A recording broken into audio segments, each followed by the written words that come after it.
তো hello guys, আজকের এই ভিডিও তো অনলি ভেন্ডিং মেশিনের চ্যালেঞ্জ হবে। তো গাইস, এটা আমার ইউটিউবের ফার্স্ট ভিডিও। তো গাইস, ভিডিওটা একটু সাপোর্ট করে দিও ভাই। তো গাইস, আমি কিন্তু এখানে ভেন্ডিং মেশিন খুঁজতেছি গাইস। ভেন্ডিং মেশিন পাই না গাইস। একটা ভেন্ডিং মেশিন তো পাওয়া গেছি এখানে, আগের থেকে আসলো ভাই। তো কোন চান্দু ল্যান্ডমাইন ফাট করছে। আর এই ভাই ল্যান্ডমাইনটা কিন্তু আমি ফুড়ে দিছি। একটা শর্ট গানও কিন্তু কিনা লাইছি ভাই, কিনা কিন্তু ভাই এখানে দিই ভাই ইমু কানবার টাকাই নেই ভাই আমার কাছে। তো গাছ আমি দেখি সামনে একটা এফএফ কয়েন আছে ভাই।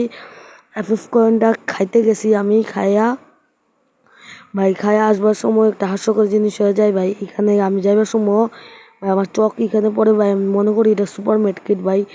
ইয়া দেখি ভাই এটা কি, আমি শুধু বাইরের গান নিতে পারবো না, বাকি এমো টেমো সব কিছু নিতে পারবো। মানে বাইরের শর্ট গান এমো ছিল না, তাই এখান থেকে কিনা নিলাম। তো আমি কিন্তু এনিওয়ে বিচারতে আমি কিন্তু বাইরে হয়ে গেলাম, সোজা আমার পথ ধরলাম। তো যাবার সময় আমি তোমাদেরকে একটা দুঃখজনক ব্যাপার বললো ভাই, চ্যালেঞ্জটা কিন্তু আমি হারিয়ে যাই। কারণ ভাই আমি ভিডিওটা করতে পারি না, আমি মরে যাই।